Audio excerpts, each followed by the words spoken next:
L'entrée d'un train en gare de la Ciotat est une des premières images filmées de l'histoire du cinéma. Si les frères Lumière qui inventent le cinématographe en cette fin de 19e siècle ont choisi le train à vapeur, c'est parce qu'il est le symbole le plus impressionnant d'une France bouleversée par la révolution industrielle. Un basculement violent, définitif, d'une société à 80% rurale vers une société de la machine et de la vapeur.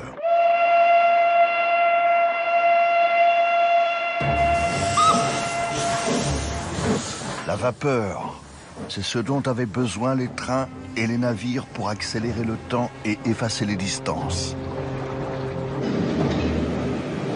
La vapeur, c'est la révolution technique qu'attendait l'industrie pour se transformer et se développer.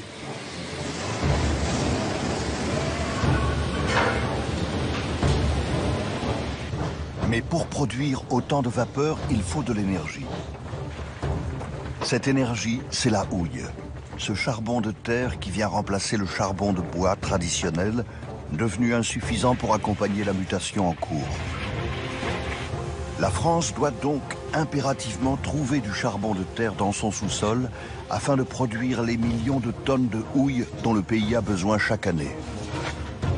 Cette révolution du charbon est financée par les capitaux de la bourgeoisie des villes. Les Parisiens investissent dans les mines de Carmaux dans le Tarn et de Decazeville dans l'Aveyron. Les Lyonnais dans celles de Saint-Étienne dans la Loire. Les Marseillais dans les mines de Gardanne dans les Bouches-du-Rhône et d'Alès dans le Gard.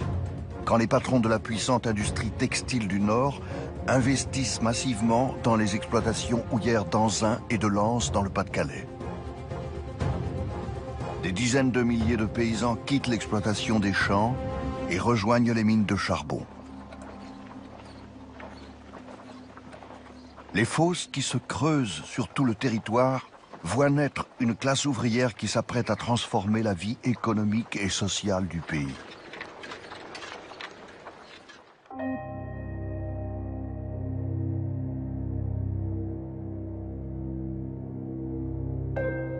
C'est parce que les mineurs symbolisent mieux que tout autre cette mutation profonde de la France que le journaliste et écrivain Émile Zola choisit en 1884 de raconter les ouvriers et leur lutte à travers la vie des gueules noires.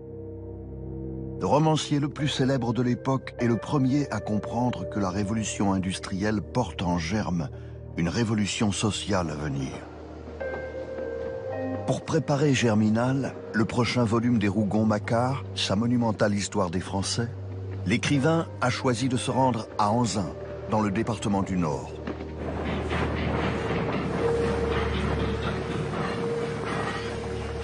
La compagnie d'Anzin, ce sont 30 puits, 1 million de tonnes de charbon extraits chaque année, 34 machines, 1700 chevaux et 12 000 mineurs de fond.